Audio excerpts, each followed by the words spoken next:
Hello and welcome everybody. Yes, welcome one and all. Brad Knight and Russ Stevens here again. Yep. Tonight we celebrate a legendary genius songwriter, actor, director and the greatest entertainer of all time, Mr. Anthony Newley. This is the third birthday celebration tribute we've put together for the great man. It's his 93rd heavenly birthday, and we're all going to share together an hour or thereabouts packed with nostalgia, chat, fun and lots of Tony's music. So let's raise our glasses. No. Save that to the end of the show. There's lots to get through here tonight. Well, you're probably right. Always. We hope that you'll all be sending messages to each other during the show and sharing your love for Tony with lots of emojis. So let's see them all going up the screen. Tonight's show's a big one and we're having to pay attention to make sure everything is running smoothly. So we absolutely promise we'll respond to all of your messages right after the show. And you accuse me of rambling on. Let's kick the show off. Are we ready? How would Mr. Newley start a show? Well, would it be something like this? Tonight I shall be singing songs composed mainly by my good self and my dear colleague Leslie Brickers. I used to sing songs by other people, but they never sang any of mine. So sodom. So tonight, Newley sings Newley. You lucky people. Brilliant, brilliant. Love it. Wouldn't it have sounded a bit better if I was vamping on the piano? Do you know what? I've got a better idea. Let's let the man start the show himself.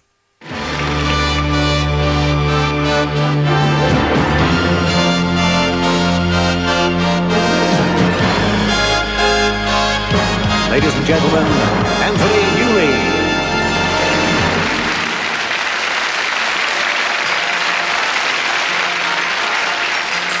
This was the home of the Duke of Argyll, who lived here in style a long time ago.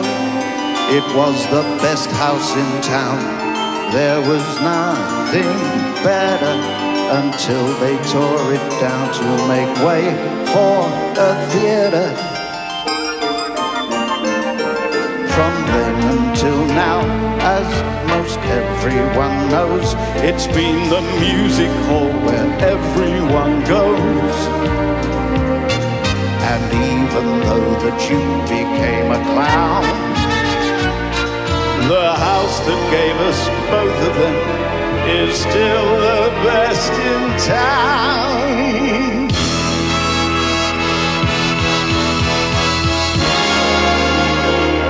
It's the greatest variety theater in the world, where every famous star has seen his dream unfurl. The comedian makes us laugh and the singer just hear and sing. It's the best of the best by far. It's got everything. It's the greatest variety theater in the world, where every famous star has seen his dream unfold. The comedians make us laugh and the singers just hear them sing. It's the best of the best by half. It's got everything. It's the greatest variety.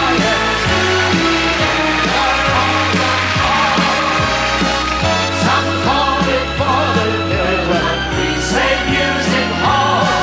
There's no theater better, no matter where you roam, than the London Palladium, the P.A. the Superstardom Stadium, that showbiz.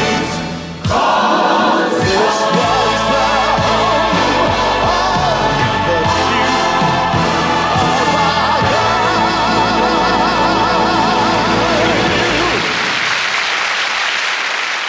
On a wonderful day like today, I defy any cloud to appear in the sky. Dare any raindrop to plop in my eye on a wonderful day like today. Hello, good morning and a very happy birthday, Anthony Newley.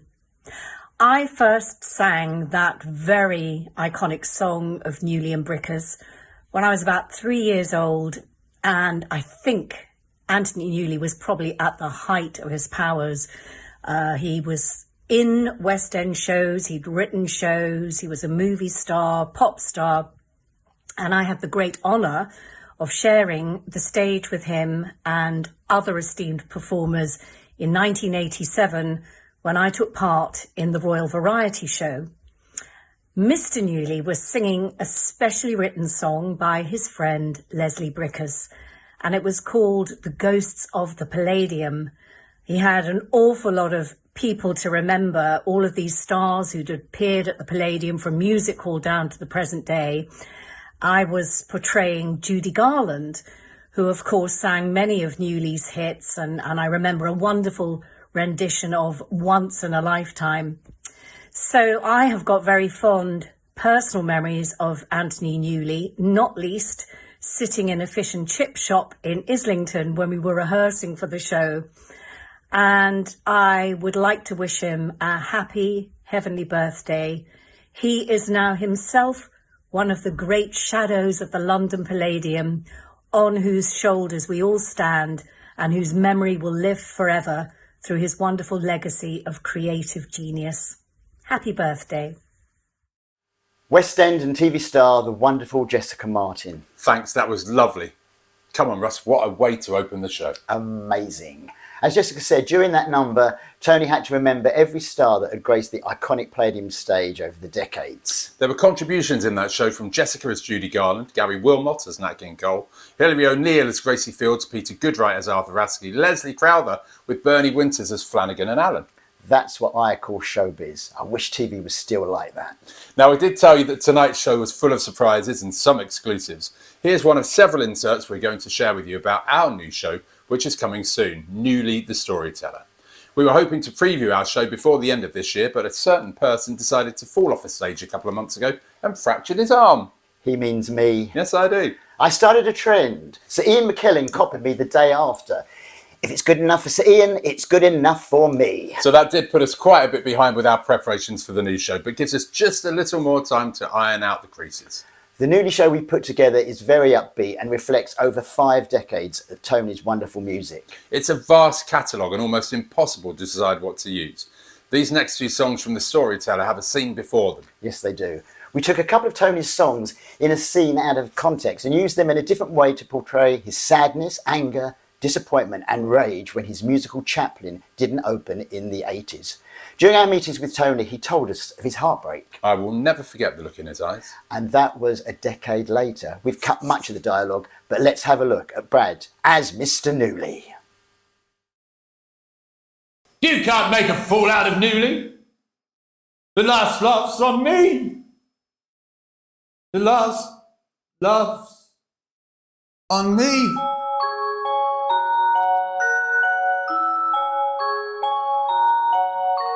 There's always a joker in the pack. There's always this cardboard clown. The poor painted fool falls on his back. Everyone laughs 'cause I'm down. There's always a funny man in the game. He's only funny by mistake. Everyone laughs at him just the same. They don't see his painted heart break.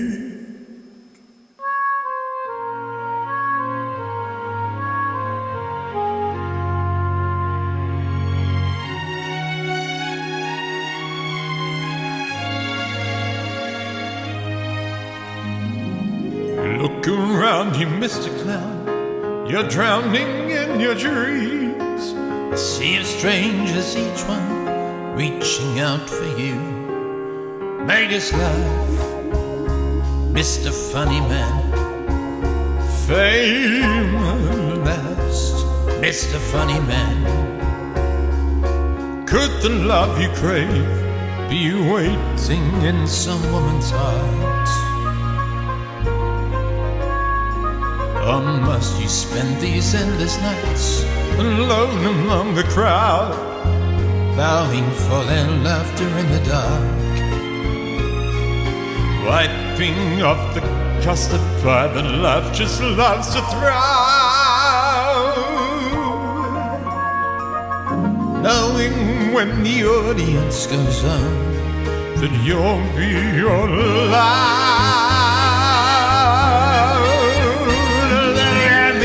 Look at me, I'm the funny man. Have you ever heard such clever stuff before?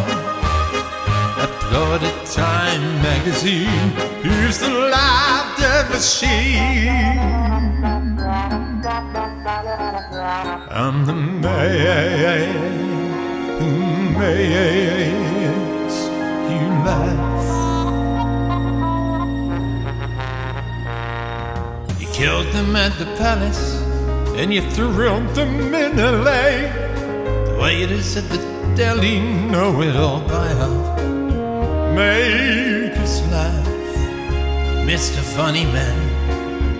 Beard, daft, dummy funny man. Everyone's an audience, and life's a funny line. But when the curtain's sinking, are you thinking of the day Mother gave you dancing shoes to shine? Wished you out on stage and whispered, kid, you'll be alright. The spotlight hurts your eyes, but stirs the spark that burns now in your eyes. Look at me, I'm the funny man, and my own ascending microphone that's free. Me with nerves of caffeine, I'm the laughter machine. I'm the man who makes you laugh. Monster with 1,000 eyes is shouting to be fair.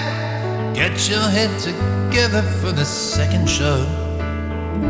Make us laugh, Mr. Funny Man. Autographs, Mr. Funny Man. Fear will drink your whiskey as you think of her embrace,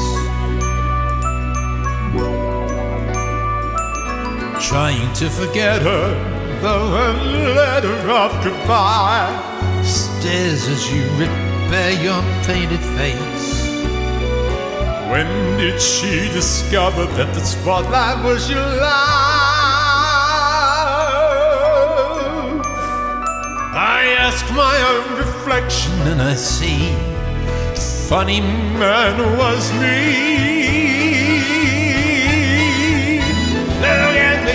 Look at me, I'm the funny man. Hello folks, it seems the joke was all on me, but that's all in the dream of the laughter machine. I'm the man who makes you laugh.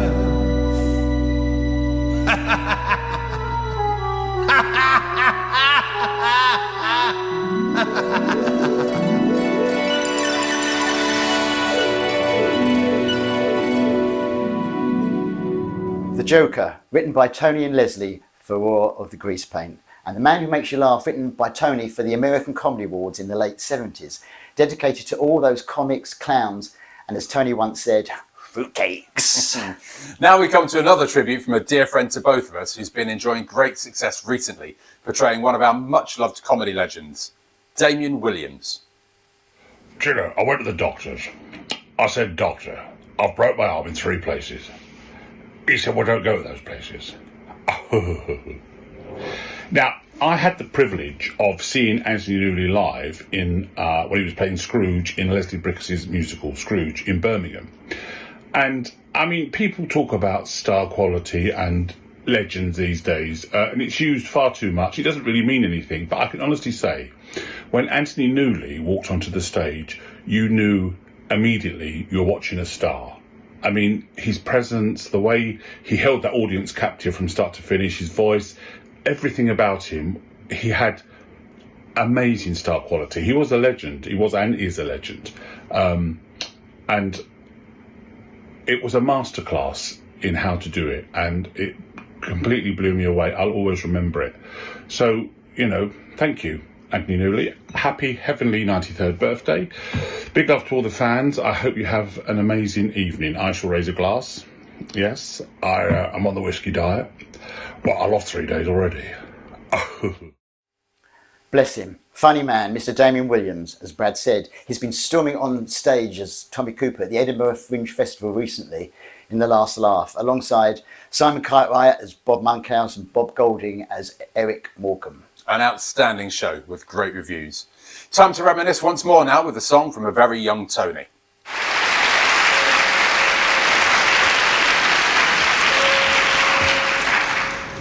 Half a pound of tuppenny rice, half a pound of treacle, that's the way the money goes, pop goes the weasel. Yeah. Half a pound of tuppenny rice, half a pound of treacle, that's the way the money goes, pop goes the weasel. Every night when I come in, the weasel's on the table. Take a stick and knock it off, pop goes the weasel. Up and down the city road, in and out of the Eagle, that's the way the money goes, pop goes the weasel. Half a pound of twopenny rice, half a pound of treacle, mix it up and make it nice, pop goes the weasel. Pop goes the weasel. Do you know, for years I wondered what that meant, so I decided to look it up. The official explanation goes something like this. Pop goes the weasel was a term used years ago by London hat makers for popping or pawning their weasels or accessories to buy liquor. The Eagle was a saloon bar. Isn't that interesting? Up and down the city road, in and out of the Eagle, that's the way the money goes, pop goes the weasel. But I've got a much simpler explanation. I think it's a bit funnier too. Why did the weasel go pop, pop, pop goes the weasel? Why did the weasel go pop? 'Cause they upped the price of tuppenny rice to 4p.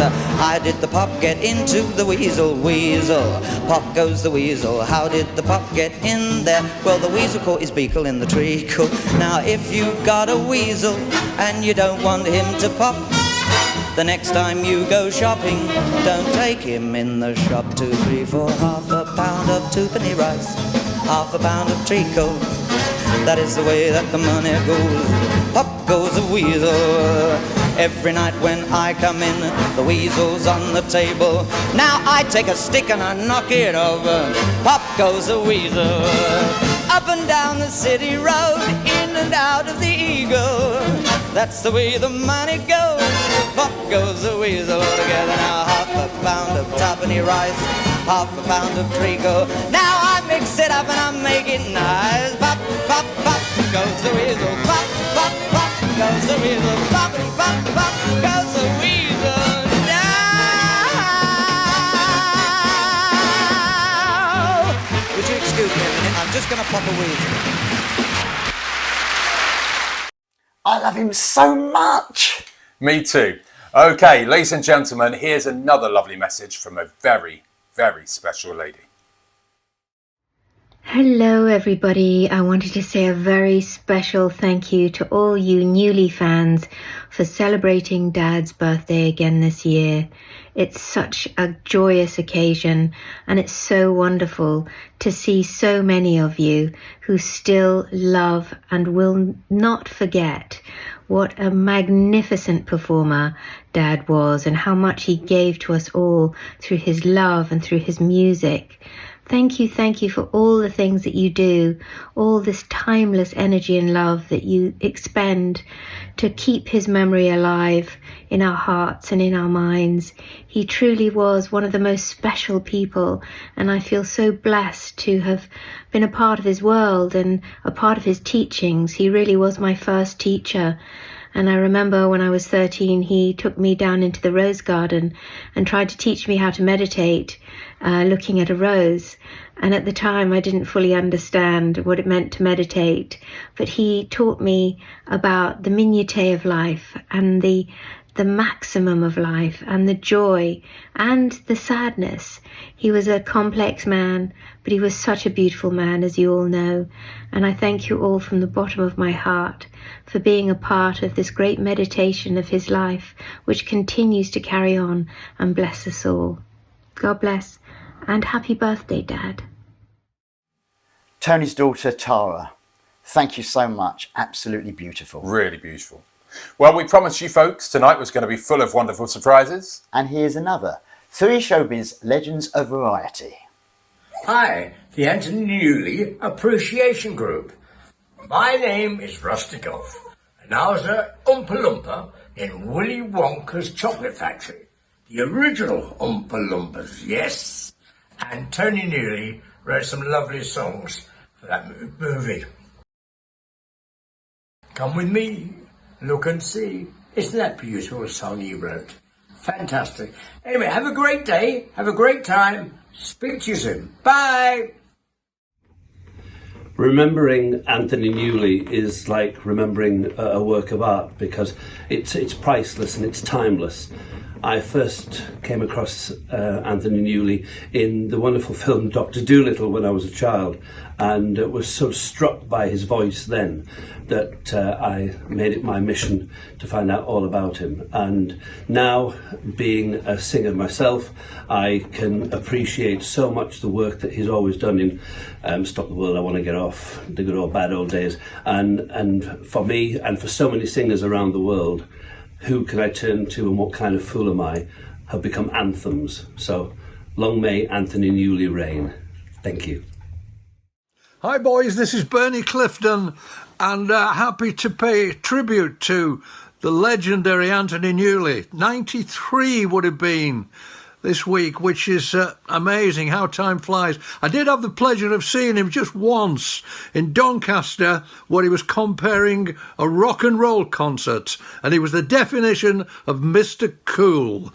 So happy heavenly birthday to you, Anthony Newley, and all the best to you boys, Brad and Russ. Bernie Clifton saying bye for now.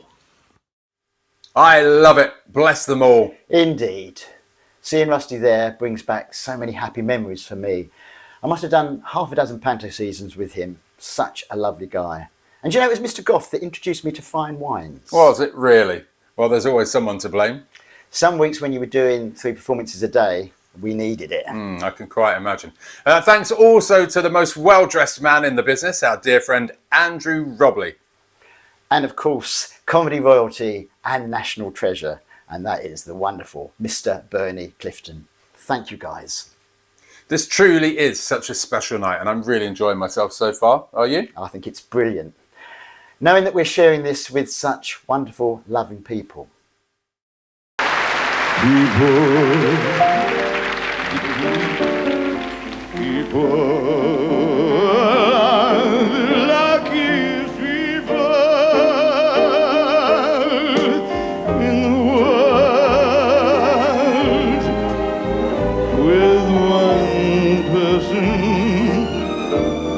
One very special person, a feeling deep in your soul says you were high, now you're no more hunger and thirst, but first your person needs me more.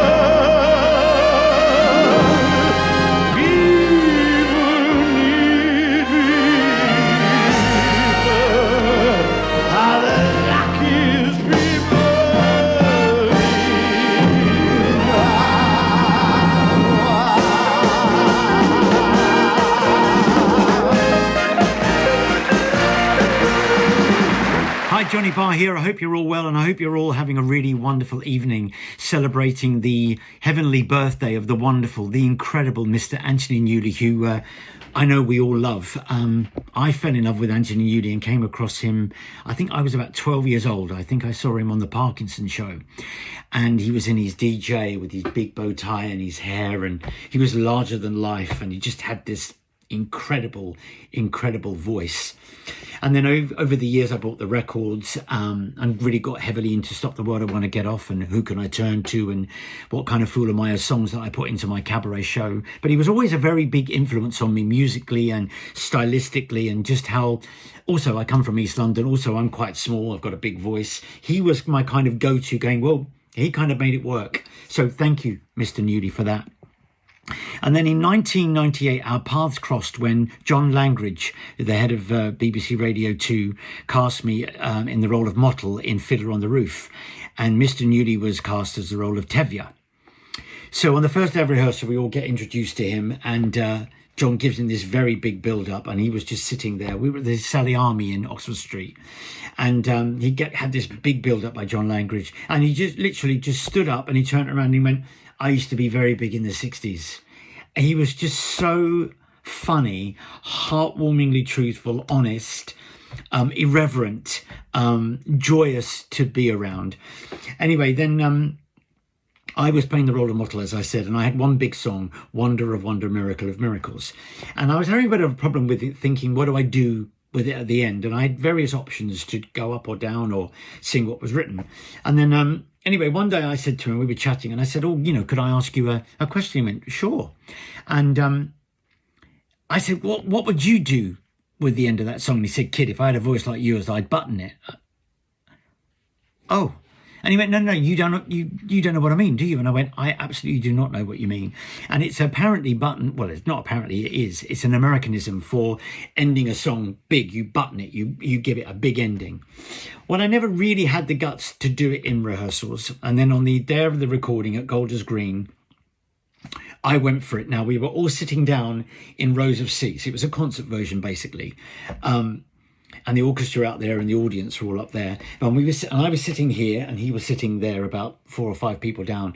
And I finished my song, God has given you to... I gave this big ending.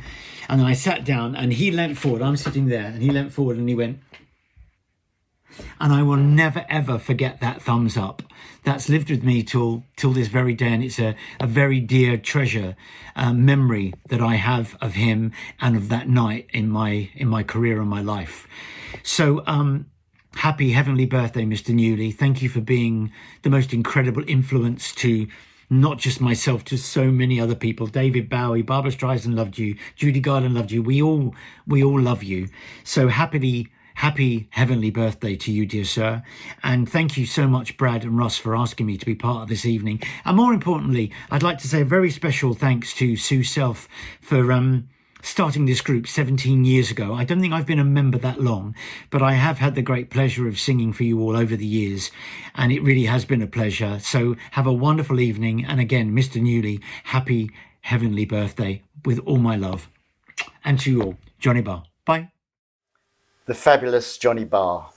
And we should add, he's getting amazing reviews starring as the great Lionel Barr in It's a Fine Life. It's a must-see show, boys and girls. Yes, we really need to get out and see that. Here's Johnny again, a much-loved member of the Newley group, singing one of Tony and Leslie's biggest hits. What kind of eyes are these that could not see what could be seen by everybody else but me? What kind of clown am I? What do I know of life? Why can't I cast away this mask of play and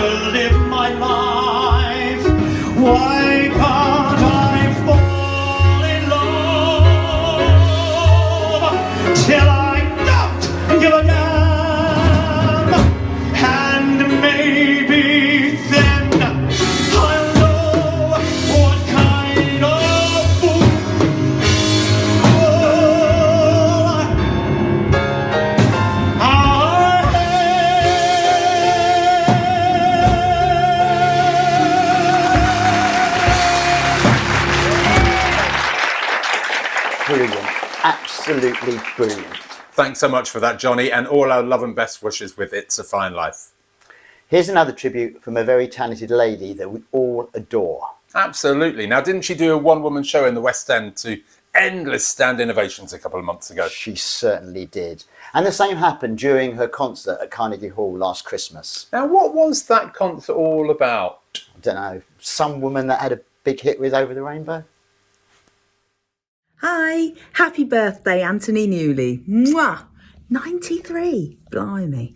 My name's Debbie Wildman and I'm a singer, and I have been an Anthony Newley fan since I was about 4.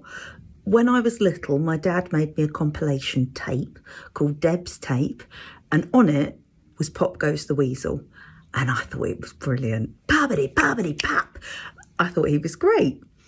Fast forward about 10 years, and I was obsessed with David Bowie. And all the things you read, they're like, taking inspiration from Anthony Newley, big fan of Anthony Newley. And I was like, I know Pop Goes the Weasel, but I hadn't really... I'm sounding like him when he does the talking bit. So, Pop Goes the Weasel. So I was working at a second-hand record shop at the time, and I went there on the weekend and I bought the albums Tony and In My Solitude on vinyl. And I loved them, particularly In My Solitude. I loved the misery, the drama. As a singer, I love how Tony really goes for it. You know, is he going to hit that note? Nah, he's going to hit a higher one. Is he going to go full pelt? Yes, he is. The drama, the always on, right on the note, on tuneness. I love it. He really doesn't hold back. Obviously, he can be sensitive and subtle and tense, but I love it when he's just whamming you with some full-on singing. Fantastic. And then that's just him as a singer. As a songwriter, brilliant. I mean, so many songs people know, or we know, that you go, oh, he wrote that. Oh my gosh. All the songs from Charlie and the Chocolate Factory. I mean, that's everyone's childhood, isn't it? Of my age. And to hear these, maybe 10 years ago, the newly discovered CD where you heard him doing the demo versions of those songs, just fantastic. And it's more weird stuff like the Hieronymus Merkin stuff. Chalk and Cheese, what a song. I think he's fantastic, and he's not well enough known, and I celebrate him from the rooftops, particularly his 1980 medley at Miss World, which is fantastic. My dad had it on video because my dad is a big Anthony Newley fan as well. And I uploaded that video onto YouTube. So it is there for you all to love and admire. And I had a pianist notate all of the backing from that particular medley, and I sang that medley in its entirety at Crazy Coq's in London, because that medley is my favourite, and it was my favourite thing to sing in the shower. I'd have a long shower, but I would be going, yeah, I love it. That medley is fantastic. Go and watch it now after you've watched this, and just revel in the genius of Newley and the performance and the songwriting and the everything. I wasn't lucky enough to see him live. I would have loved to have, but I've got tons of his records now on vinyl and film. I didn't even mention his acting. Ugh, there's so much. A true Renaissance man. Happy birthday, Tony. Bye.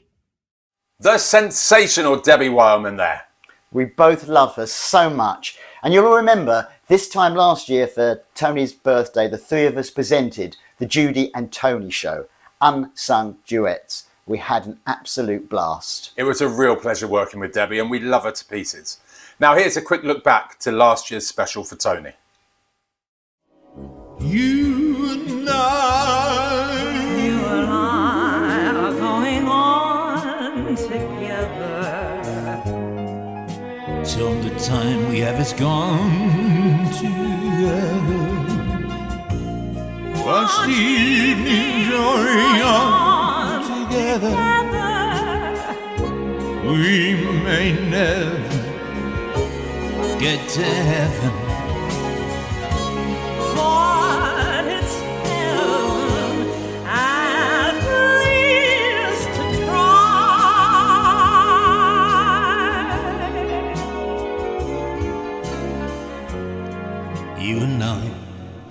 travel far together. We've pursued our little star together. Watch the evening going on together.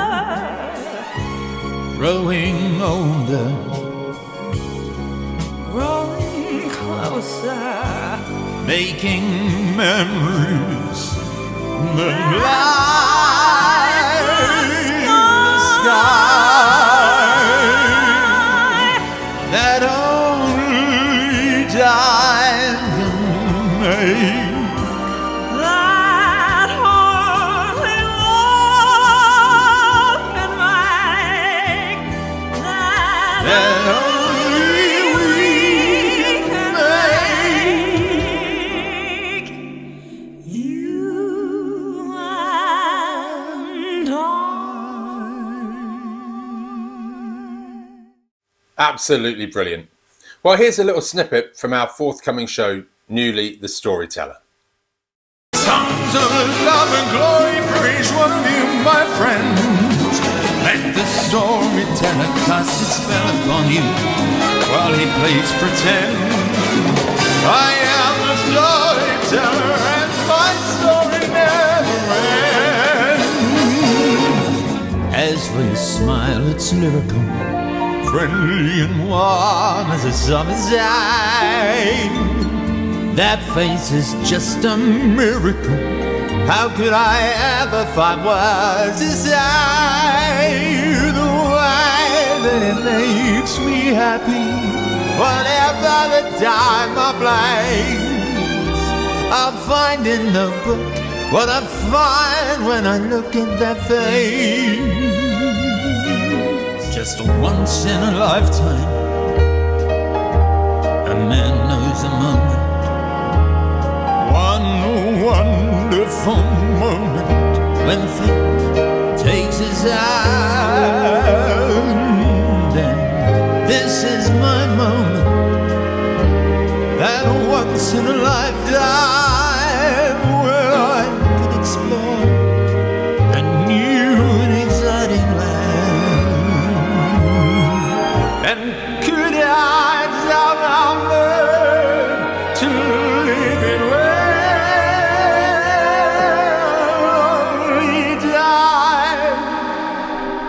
only time will tell. Can I find a better life than learn to live it?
Hey guys, it's Tony Newley.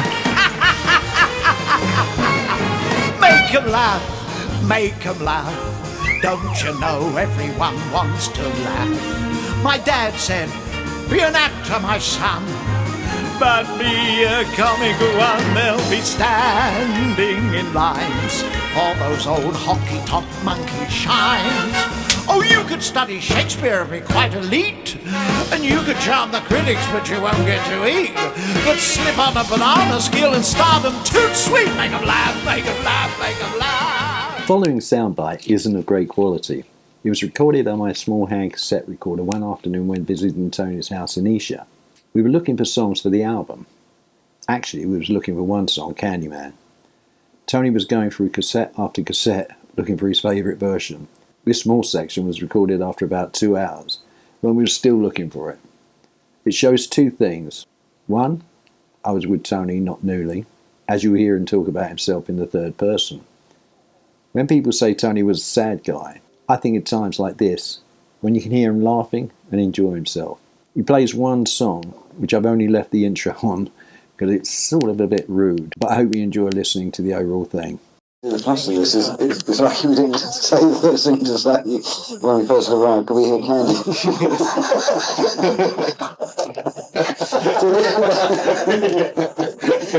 There's a plus side to everything. Could we? We'll just do a Candyman, then we'll kick off. Would now be too late for Candyman. I know this is embarrassing, but I'm going to put this back on just because I think I'm a Mr. Moon. No, because I played you that. That was the ballad. Yeah. So, okay. I'll give this up because this is obviously, yeah. What do I want to show you? What do you want? See, now this is Wonka, but it won't have Newley's one. It'll have the, I'm tired now, as you can tell. We've been pushing buttons all day. Yeah. I just wanted to hear this cute one, which was really a lot of fun. This is station WFUCK. The makers of Trojan geriatric rubber goods are proud to bring you from the beautiful genital herpes room high atop the Astor Hotel the singing and dancing style of Winthrop Dugdale Jerkoff. Follow that. You should put some breaths on the laptops. I think that there's someone one day is going to do a bad taste album and make a fortune. Nobody does it, you see. Nobody has ever done a bad taste album because now they wanted to do a review called Fucking Ourselves. Oh yes, I know, that's right. We finished on a massive rendition of that song. Not Candyman, is it?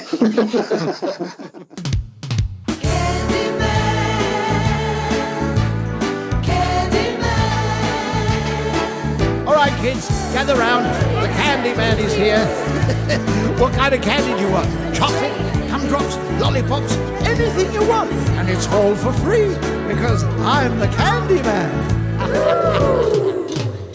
Who can take a sunrise? Who can take a sunrise? Sprinkle it with dew. Sprinkle it with dew. Cover it with chocolate and a miracle or two.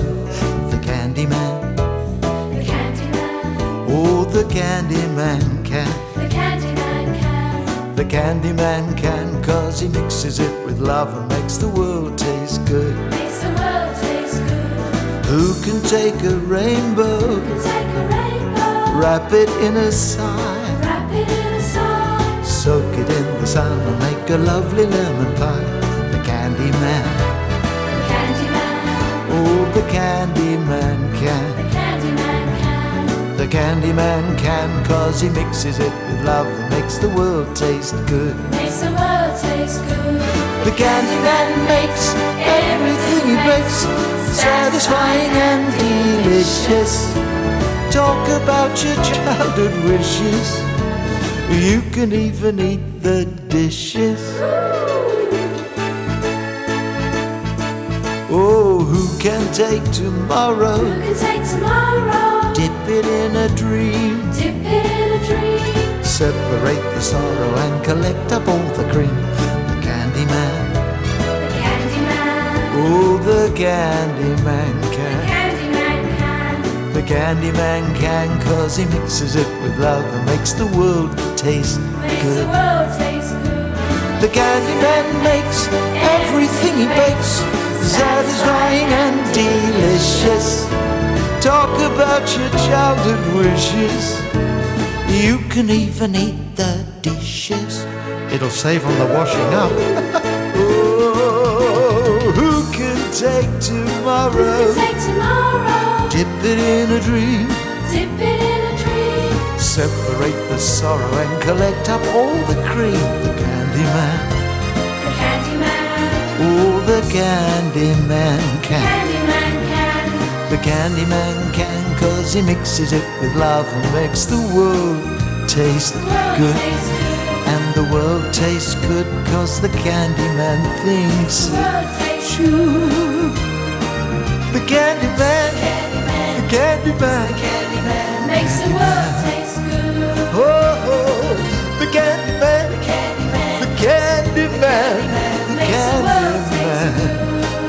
oh, the Candyman, the Candyman, the Candyman, sing it with the Candyman, the Candyman, the Candyman. Oh, that last photo of Tony and Gracie got me all over again. It got me. A lovely tribute there from Kenny and Sue. Thank you so much. I realised in that VT, for the first time, one of those photographs, the pianist accompanying Tony, I'm sure it was Colin Keys, Des O'Connor's MD, remember? I do. Yeah, there you go. Tony moves in mysterious ways, and because of him, we got to know Kenny and his darling wife, and they become such special friends. Some time ago, Kenny and Sue shared with us some wonderful treasures, which were recordings of many songs he'd produced for Tony. We couldn't believe that they entrusted us with these. Kenny said him and Sue knew they were in the right hands, and Tony would have wanted us to have them. Oh my gosh, that was so overwhelming. As many of you know, we've shared a couple of these newly remixed tracks with the group. Kenny said have a play with them, so we set to work with isolated vocals of Tony, the original piano demo tracks, and many of these have never been heard. Once we'd done a new mix, we send them to Kenny to see what he thinks. It's because it's wonderful to work with him. Well, folks, you can guess where we're going. An unheard newly recording we've been working on. Finally put back together after all these years. Can I just add, I nearly let the cat out of the bag a few weeks ago. A dedicated member from the Newly group, the lovely Christina, asked a question: had Tony ever recorded a certain song? People said, sadly not. The only recording was him singing it in concert on YouTube. Wrong! For the first time, we're going to share a little of this new recording we've been working on, thanks to Kenny. We do intend to orchestrate it at a later date with Tony's vocals. Enjoy this exclusive.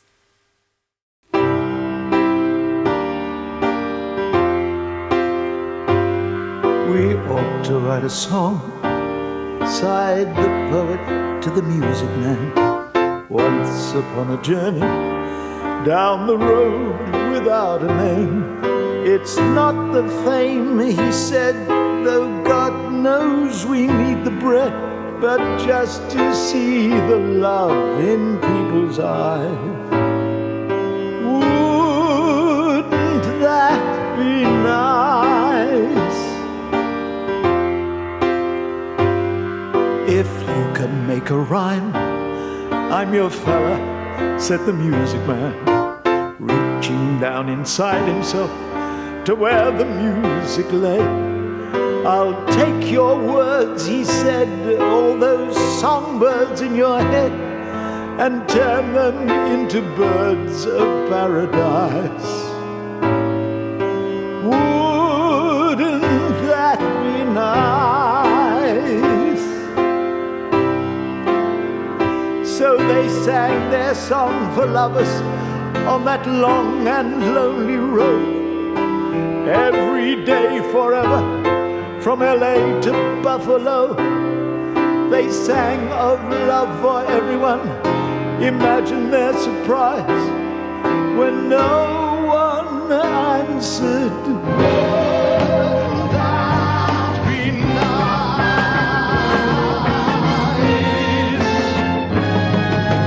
Women come and go, Mr. Poet, said the music man, leaving only footprints on the shifting sands of time. Music, great or small, is the greatest gift of all, and we can make this earth a paradise. Wouldn't that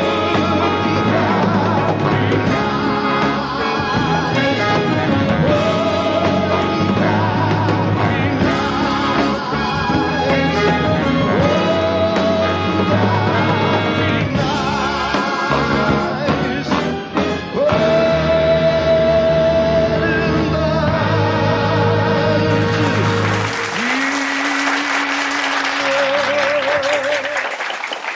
I absolutely love that song. Me too.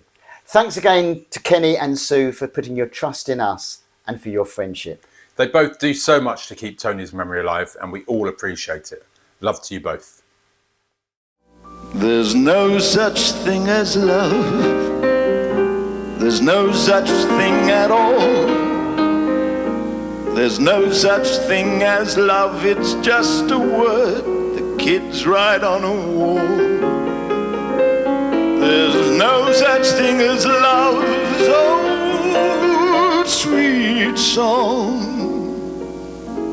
It's just the same old rhyme that poets chime. Poets could be wrong. There's no girl just for me. To me they're all the same. They're just an hour's fun and then I run. To me it's just a game. There's no such thing as blue skies above. 'Cause since you said goodbye, there's no such thing as love. There's no girl just for me. To me, they're all the same. They're just an hour's fun and then I run. To me, it's just a game. There's no such thing as blue skies above. 'Cause since you said goodbye, you left me high and dry. You left me here to sigh. There's no such thing as love.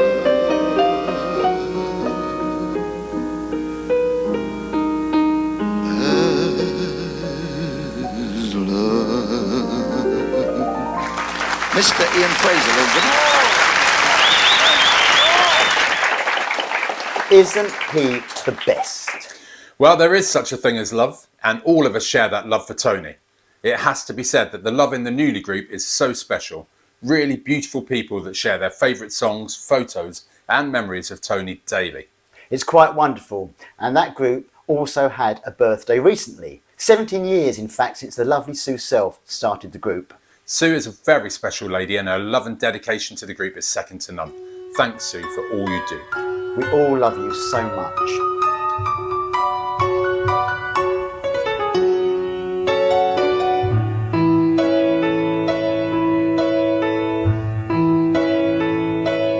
These are words, taste dry,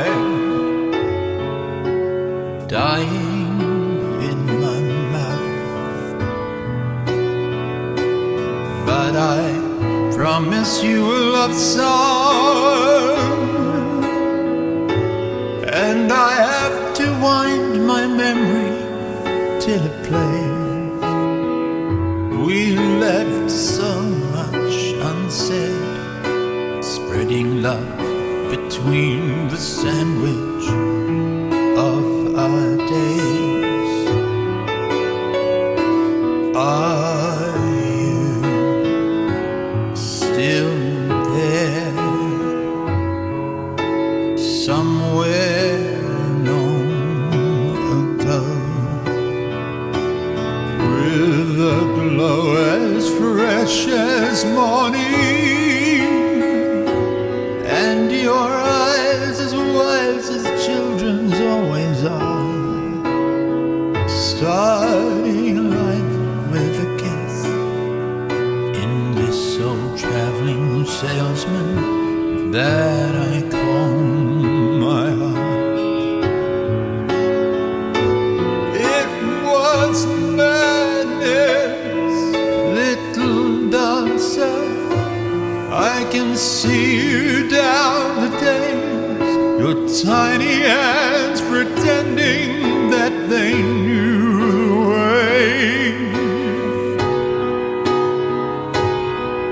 And every time you touched me, there was thunder with the music, and the reason was a stranger in the wonder and the danger of your dance.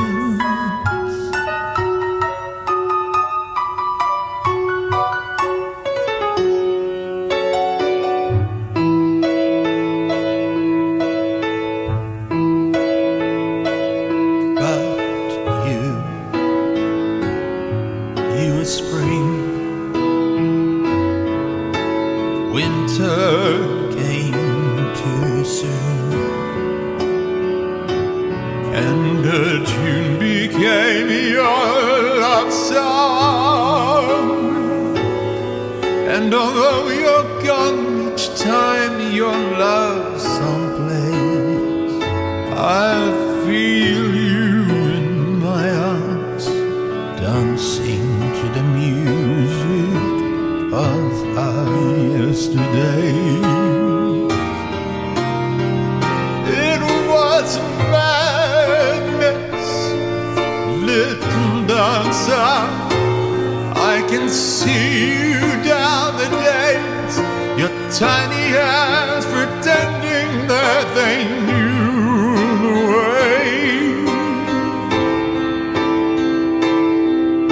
And every time you touched me, there was thunder with the music, and the reason was a stranger in the wonder and the danger of your dance.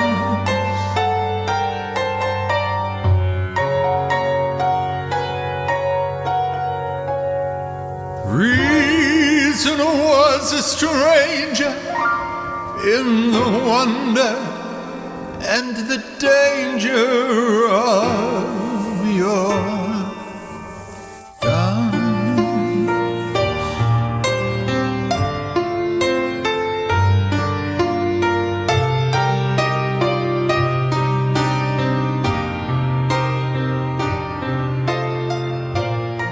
You do him so well.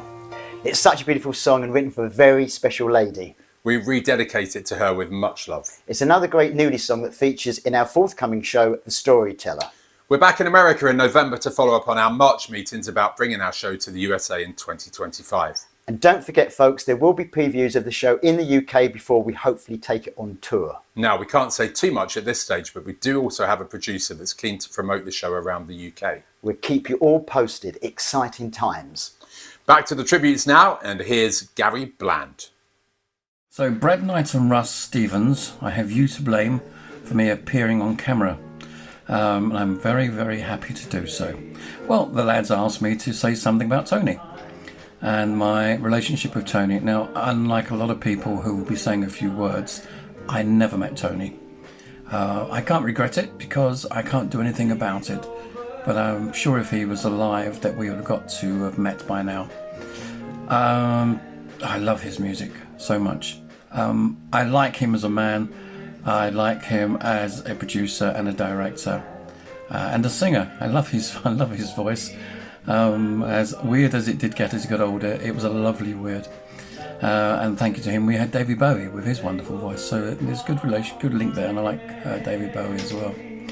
Yes, I remember really Tony from when he sang the song Why? Because my dad would sing that. My dad worked in a pub on a Sunday, and he'd occasionally get up and give us a song. I always wondered how he had the guts to get up and sing, because I didn't have the guts to sing until I was 51, which is a shame, but anyway. When I did get to sing, I got to sing songs composed by Tony Newley, and I've never been happier when I sing. When I do a Tony show, it fills me with joy, especially because the people that come to see me sing when I do a Tony show are typically fans of Tony, and that's good because they know what they're getting when they get me singing songs about Tony. I just love it. It fills my heart, and generally does fill my heart. I hope to do another show next year. If I can get enough people, and if I can get down from Norfolk, where I now live. My introduction to Tony was to Newley Night was via Liz Millward and Ms. Liz introduced me to Susan Self. And I did a show, funny enough, based on Susan's book about Tony. Very detailed book, and I love detail. So I'll say goodbye now. I've taken up far too much time. I talk a lot, as you all know. Love you all. Be safe. And dare I say, have a nice Christmas. Bye now. Thanks so much, Gary. The fantastic Mr. Gary Bland, another firm favourite of the Newley Group. He's performed at many of the Newley nights over the years. Let's listen to Gary sing another very special love song written by Tony. With pen in hand, I've acted out my paper dreams. My fingers must have wandered through 1,000 themes. Once upon a time, I was a wizard with a rhyme. Love songs don't come easy anymore.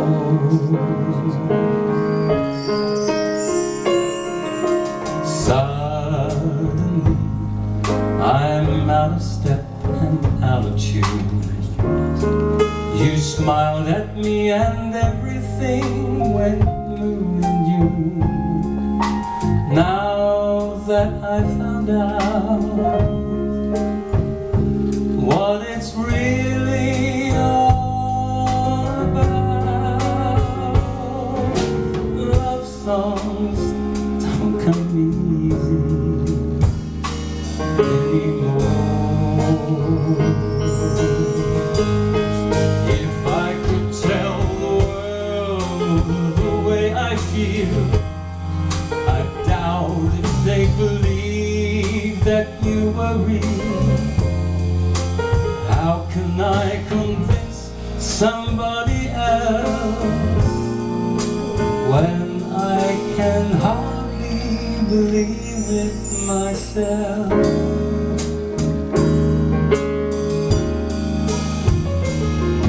So if my songs don't say the things I want to say, it's just because my heart keeps getting in the way. If I'm not up to par, blame the angel that you are.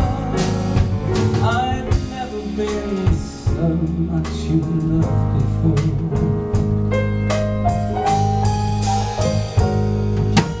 Love songs don't come easy anymore.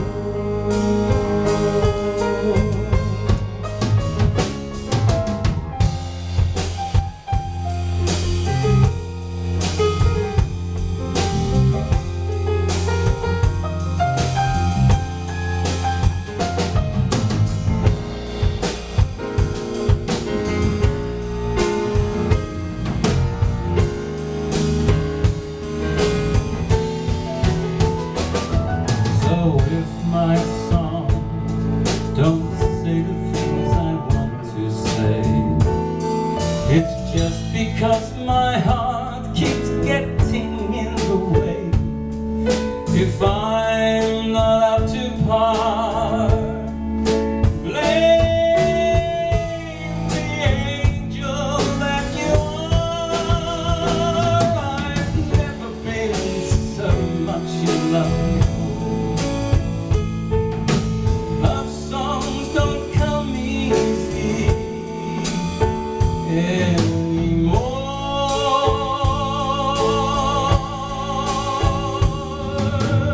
Love songs don't come easy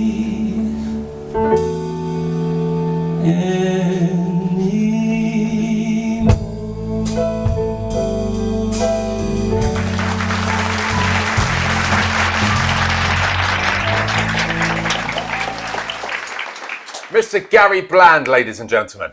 We just love his rendition of that song. Many thanks, Gary. Here's a few words from Chris Hare. Played Anthony Newley probably the late 1980s. 2 shows, Lewisham Theatre, both sold out. I remember him arriving, and he used that special quality that when X Factor really meant X Factor, and you knew you're in the presence of someone rather special. He was very precise about the sound, lighting, walking even from the wings to the centre mic was timed to perfection. And then I was called for by Johnny Manns, who was looking after the tour on behalf of Billy Marsh, I think it was at that time. And Johnny said, Anthony Newley wants to see you. And I sort of feared something might be wrong. But I went up and Anthony Newley was on stage and he said, do you mind if I close the piano lid and I sit on it and I do an intimate song with the pianist? And I said, of course not. You know, he said, well, I'd like to ask. I don't like to assume I can just sit on your piano. And I thought that was rather charming from a major star to ask permission if he could sit on our piano. And of course, the other great memory of Newley was that he was a prose pro.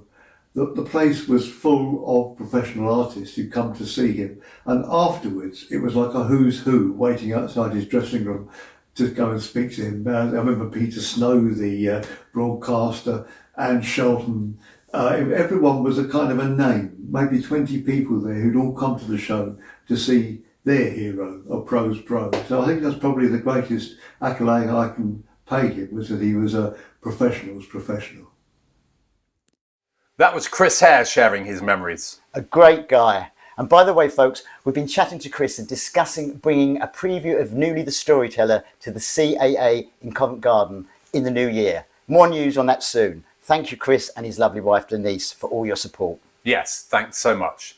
Now let's take a look at just a few movie clips featuring Tony, showing all the more reasons why we love him. My friend the doctor says the moon is made of apple pie, and once a month it's eaten by the sun. And that is why up in the sky you'll find as every month goes by, somebody in the sky is making another one.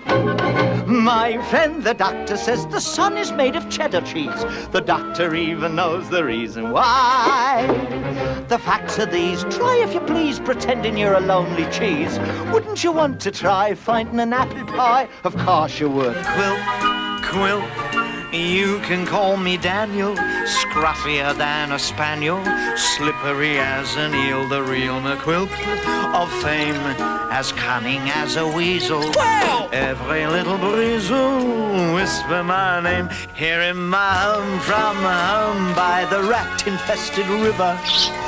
I deliver smuggled wares, have a hot Havana. Here I dine alone on a load of rum and kippers, cheating on myself at solitaire, king of hearts. Laugh, yes, even when your skies are grey, just laugh, and troubles seem to float away. You'll find it's very true, my dears, through the years that your tears and your fears will fly. Oh, there are times when crying seems the thing to do, but keep on trying till your dreams come true. Your heart, I'm sure, knows what is best for you. So laugh, little girl, just laugh.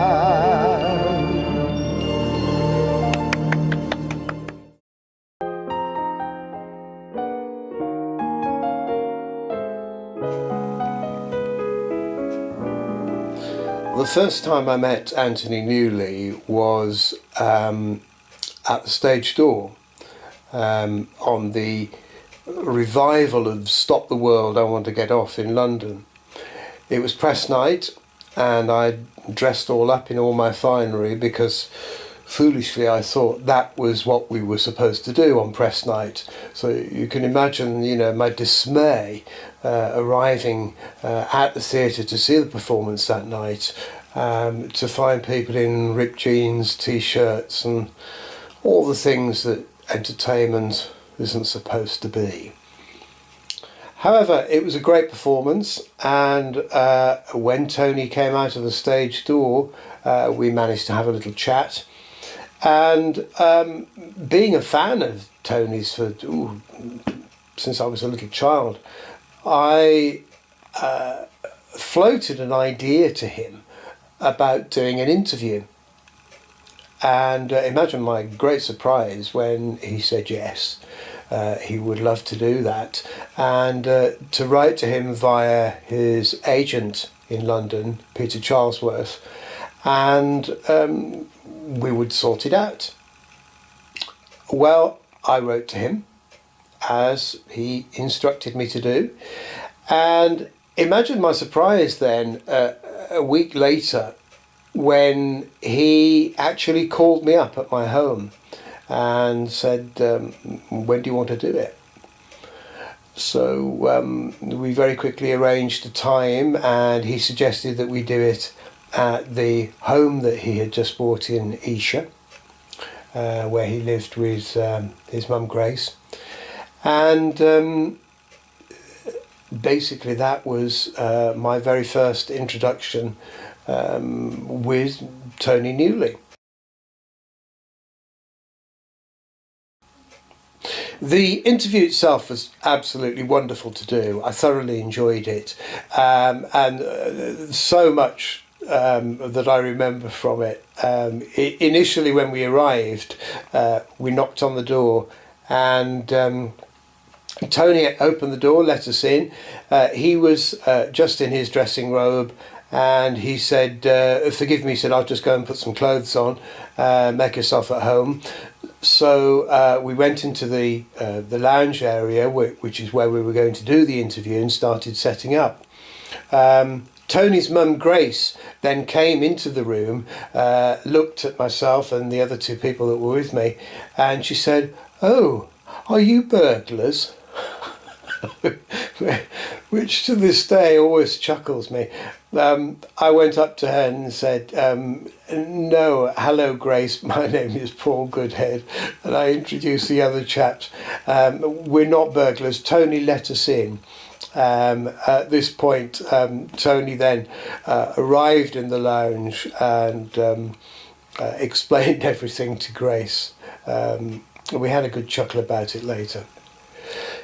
The interview itself went on for about probably the best part of 3 hours.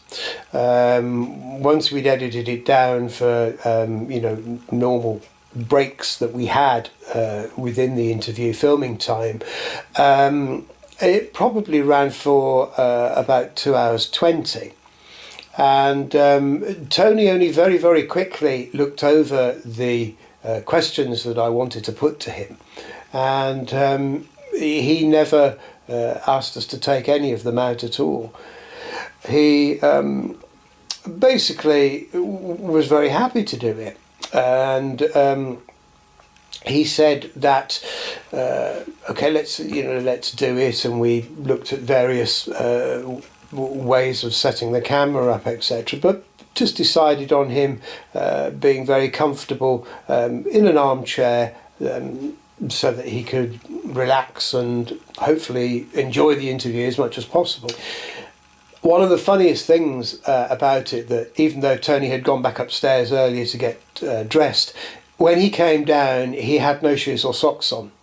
And when we were about to start to do the interview, I said to Tony, do you want to, put any shoes on or anything? And he goes, no, it'd be fine. The camera's not going to go down there on the feet anyway, is it? To which I said no. In one of the breaks, however, we did make a little bit of a joke about the fact that he was wearing no shoes or socks, because Tony, being the film director that he was, of course, wanted to make sure that before we started that the lighting and everything was right. As he was looking at himself on the monitor, and he says, "Oh, I'm a bit bleached out here, and can we do this, can we do that?" And we made a joke about there being too much glare on the big toe. In actual fact, we called the production a Big Toe production as well, which we all laughed about. After the interview, Tony said, you know, let's go and have some tea, which was beautifully made by his mum. And we went into the dining area and sat at the dining table and probably chatted again for, you know, probably another hour, enjoying tea and biscuits. And we talked about a variety of things. It was at this particular point that I actually sensed that I was actually making a real connection with Tony. This wasn't just a fan that had turned up and was doing an interview. You know, I was starting to build something. I didn't quite know what at that time, but it was the start of a friendship that lasted for the rest of his life. When I think about Tony today, as well as there being a little sadness in my heart because obviously he's no longer here, I remember so many wonderful and lovely things. At the time that Tony was going through his own cancer problems, I also was going through my cancer problems. And we had had a conversation a week before that I was due to go in and start some treatment. And when I got back on that particular day, I was having a rest and I heard the phone go and I was told that, oh, it's Tony Newley on the phone, he wants to speak to you. So I went to the telephone and yep, sure enough, it was Tony on there. And I said, is everything okay, Tony? And he said to me, absolutely fine. Grace and I are just off on our way to the cinema to see a film, but I wanted to call you to see if you were okay. And I thought, oh my God, you know, this man who is going through his own troubles at this time has remembered and bothered to pick up the phone to call me, to ask me how I am. That was the kind of man Tony was, though. He was lovely, he was very caring. And I miss him. I really miss him.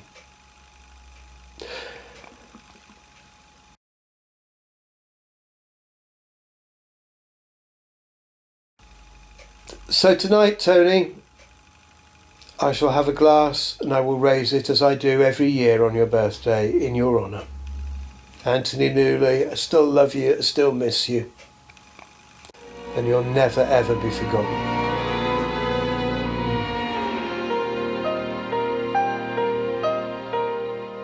A very moving and heartfelt tribute there from Paul. Absolutely. Thanks so much, Paul. And you know, Paul's your man if you need to know anything about showbiz. It's like a walking encyclopedia. He's also done so much over the years sourcing Anthony Newley material from the archives. Here's an incomplete rarity from his cabaret performances at the Green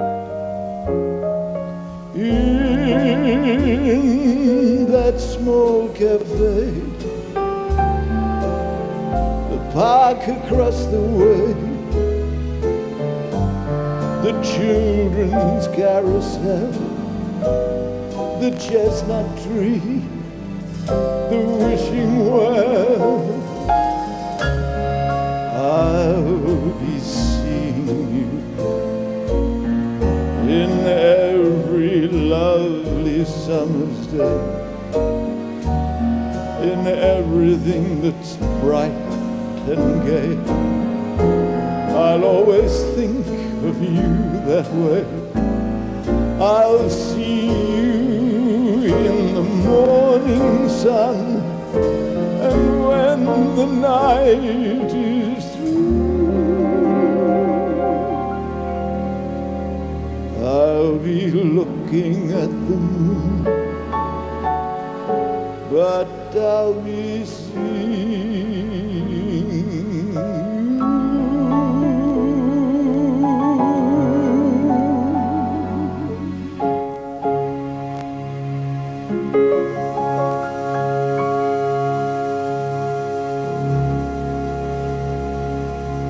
always be one of my favourite songs, Russ. I know, it's beautiful. Time for a bit of Chaplin now, don't you think, Brad? Here's Tony!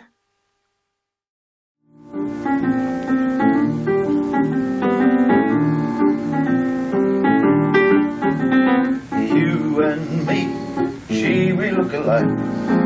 I would even say we're one. Somehow we became the two.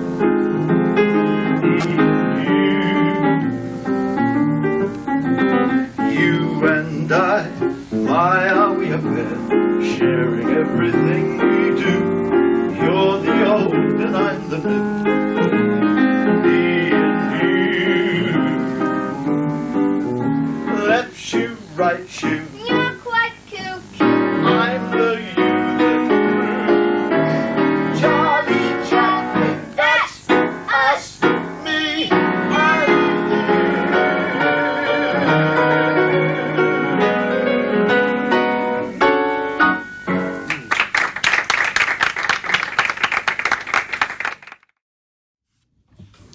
Hello, all you beautiful newly files, you.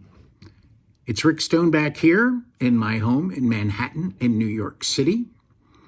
And we're about to celebrate another birthday for the man himself, Anthony Newley. Now, my paths first crossed with him the first week of January 1983. I was only 23 years old, had only been in New York City for about a year and a half, and I was brought in to audition for this new musical that he had written called Chaplin. So I woke up the morning of the audition, and by the way, the auditions I had for the show were some of the worst of my life. I had this horrible sty in my eye. My eye was swollen shut. I couldn't see anything. But I still had to go in for the audition. So I go into the audition hall, and there's this big production table with all the creative staff sitting there. I couldn't recognize or see any of them. I had heard that Tony had written the show. I didn't know he was going to be starring in it. I didn't expect him to be there for the audition. But I sang a song for them, and then they gave me a scene from the script to read. And it was a very funny scene. So just as I was about to start reading it, someone from the table stood up and they're leaning against the back wall. And I launch into this scene. And the person leaning against the wall starts laughing. I can't tell who it is. But after a while, it just kept laughing. I remembered thinking, I've heard that laugh somewhere. Well, it was Tony. And to my surprise, I got a call the next day to come back for a callback. A dance callback, a tap dance callback, not my forte. So the day before that callback, I was lured by my very close friend, Larry Hirshhorn, ex-college roommate, and a member of the Newley page, who coaxed me out to Brooklyn to play paddleball with him, a sport I had never played. So he serves the ball, we're in this indoor court, and I hit the ball, and suddenly there's this loud pop in the room. And I fell to the floor like a sack of potatoes. It was my ankle. I blew out my ankle on the first serve. And I could barely walk. It blew up to the size of a watermelon, and I had to hobble back to my apartment in Manhattan. Luckily, I had a friend who worked with athletes, and he wrapped the ankle tightly, because the next morning I had this tap dance audition. I was trying to figure out a way to get out of this callback. Michael Smulin was the choreographer, and when I went into the callback, I pointed out to Michael, I said, look at this ankle. There's no way I'll ever be able to get a tap shoe on that thing. And he said, don't worry about it. Just do it in your stocking feet. I can tell. Wow. Well, so there I was in the midst of it. I started tapping up a storm, and my teeth were so clenched because I was in so much pain. But somehow I got through the tap routine, and even more to my surprise, 2 days later, I got a call that I was hired. And miraculously, I was the only one hired out of that massive talent pool of New York City to go to Los Angeles to do the 4-week workshop of the show. So I get on a plane, I go out there, and I'd never been there before. I meet Tony, who couldn't have been kinder to me. All the other people in Los Angeles, since the musical theater community out there is very small, they'd all worked together. They all knew each other very well. And I'm standing there the first day of rehearsal in the corner by myself. I feel this tap on my shoulder, and it's Tony, who gives me this huge hug and a kiss on my cheek and thanks me forever for flying out to being part of his project, and asked me where I was staying, if everything was okay, if there was anything I could do for you. Here's my phone number. If you need anything, just reach out. What an incredible guy. And we did the 4-week workshop. I flew back to New York, and then we went into full production for the whole show that was done out at the Dorothy Chandler Pavilion, which is where they used to hold the Academy Awards, a 3,400-seat theater in Los Angeles. So I got to know Tony very well during that time, and I got to pick his brain. I found out what his process was and how he wrote music, which was unbelievable considering the man could not read or write a note. And yet the canon of songs that he created over his career, it's just incredible. So we rehearsed, and then we were about to start previews, and Tony said to me, just before we were about to go into previews, he said, Rick, at the end of every show, from now on, I want you to come to my dressing room afterwards. Well, I thought that was kind of weird. But I said, okay, Tony, whatever you want. Well, the reason why he did that was he knew I'd never been to the West Coast before. I knew nobody out there except for him, whom I had just met. And he knew everybody in Hollywood. And they were all coming to see the show. So he went out of his way to introduce me to all of his friends in Hollywood. That's why he wanted me to come down to his dressing room. So I'd go down there every night after the show, and he'd say, oh, Rick, here's my friend Hank, Henry Mancini. Here's my friend Peter. Oh, we used to do lots of movies in the old country. Peter Ustinov, Steve Allen and Jane Meadows, Stephanie Powers. Oh my gosh, the list was endless. And it was one of the most generous things I've ever experienced. Here's this man, knowing I was here in Los Angeles for the first time. I was almost a kid still, and he wanted to introduce me to everybody, and he did. And it's something I will never forget. And we became very close friends. We did everything together. We did another production of Chaplin 2 years later in Houston, Texas. I could go on and tell you stories for hours, Tony Newley stories. Some of them probably not proper for a general audience, but he was one of the kindest people I've ever met. He was always interested in how my career was going. And he would call me all the time. And if he was in Las Vegas, he would say, oh, Rick, you have to come to Las Vegas. We'll spend a week together. Or if he was in Atlantic City when I was living in New York, he'd do the same thing. I get my own suite.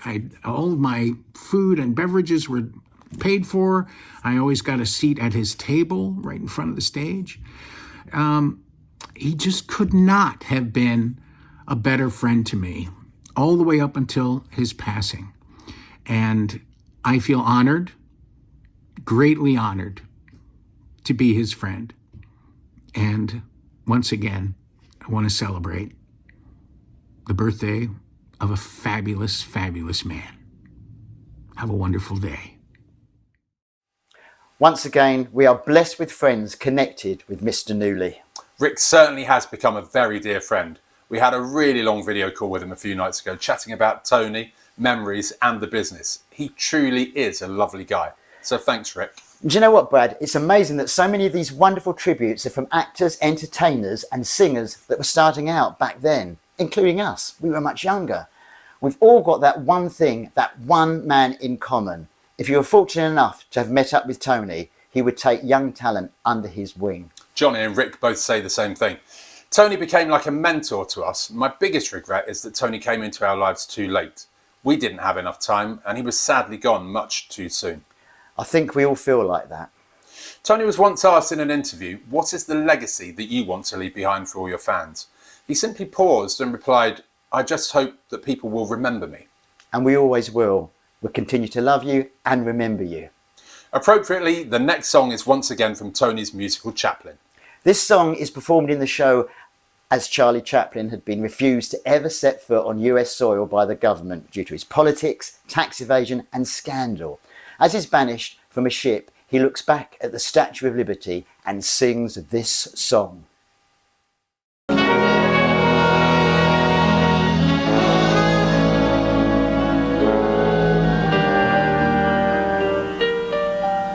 Thank you for the walking papers, lady with the torch.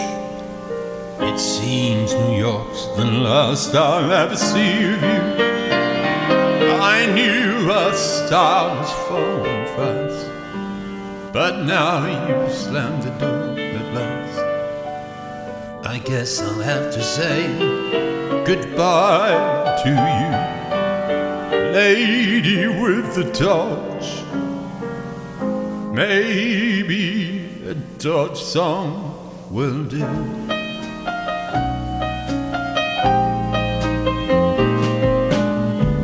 Who was the guy who brightened your day when it was all grey sky?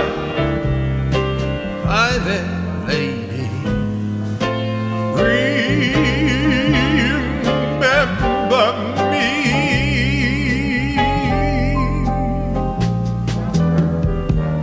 Cheered you up when you were low down? Who cleared that crowd away? Hey there, lady, remember me.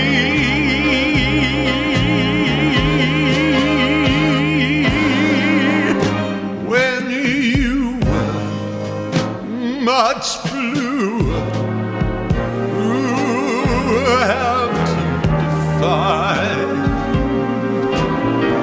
that smile you were after. How soon they forget the laughter. You took my heart and broke it in two when you grew tired of me. Now I'm feeling let's see.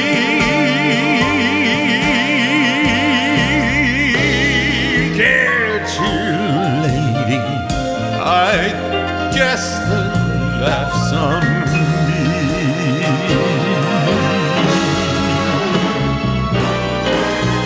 There's someone new amusing you now.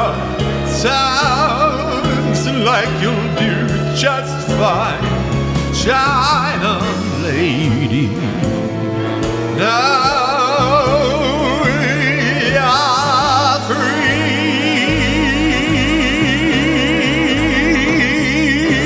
Sweet dreams, lady. It seems, lady, the last laughs on me.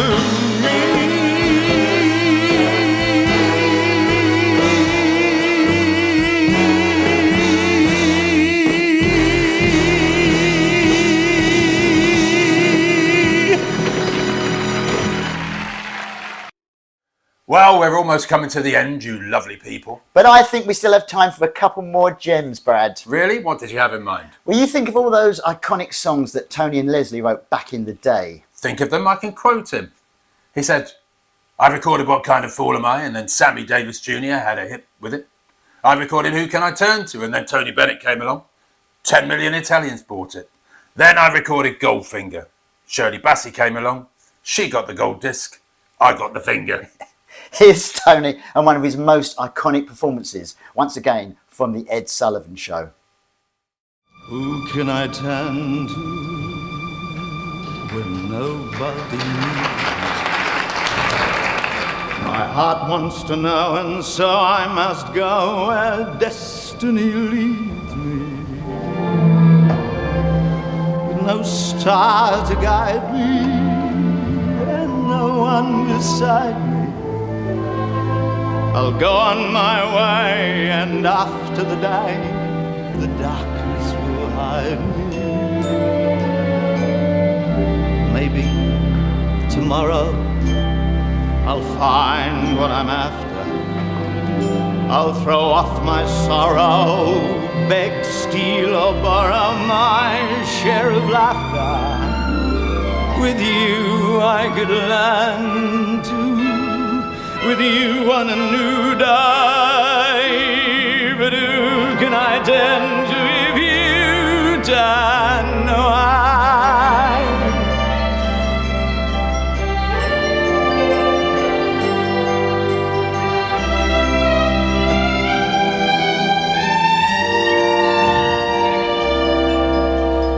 No star to guide me, and no one beside me, I'll go on my way, and after the day, the darkness will hide me.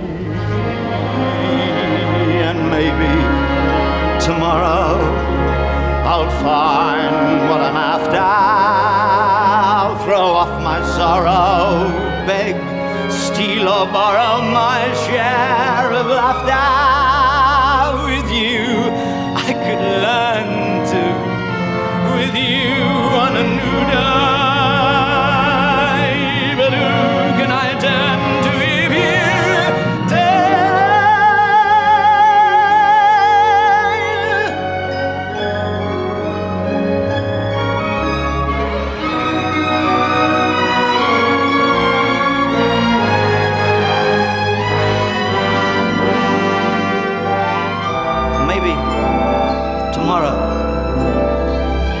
find what I'm after?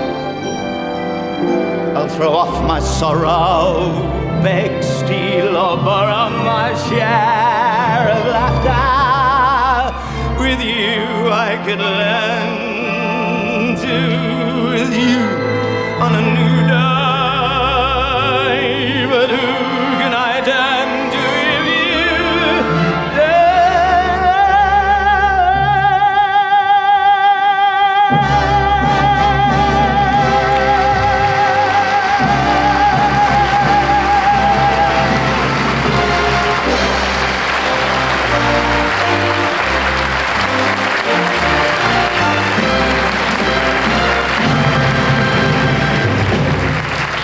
Yet another masterclass. That is how it's done. Back in the 90s, Tony returned to the West End stage in Scrooge and delivered the most amazing performance ever. He was a class act, unbeatable. Well, sadly, it's got to that time, folks, where we have to wind up the party. And what a party it's been, Brad. Thank you for all taking part and sharing with us your wonderful tributes. Thank you to you lovely people for joining us, taking a trip down memory lane and sharing the love, celebrating the legendary genius that was the incomparable Mr. Anthony Newley. Let's all raise our glasses and wish Tony a happy, heavenly 93rd birthday. Happy birthday, Tony. I wish it wasn't all over. It's been such fun. I just want it all to begin again. Well, if that's not a cue for song, I don't know what is. Good night, everybody. Good night. I'll begin again. I will build my life.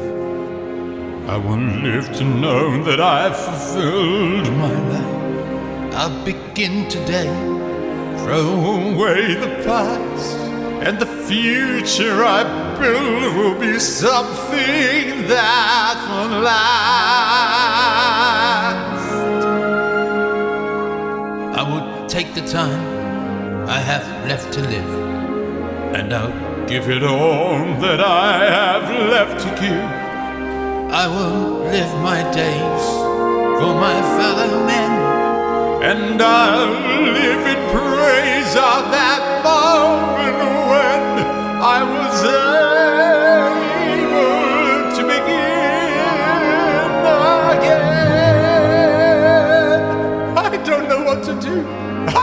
light as a feather. I'm as happy as an angel. I'm as giddy as a drunken man. And Merry Christmas, everybody! Oh, Jacob Marley, wherever you are, you will see a change in me, I swear. I'll begin again. I will change my fate. I will show the world that it is not too late. I will never stop while I still have time, till I stand at the top of that mountain I must climb. I will start anew. I will make amends, and I'll make quite certain that the story ends on a note of hope, on a strong amen. And I thank the world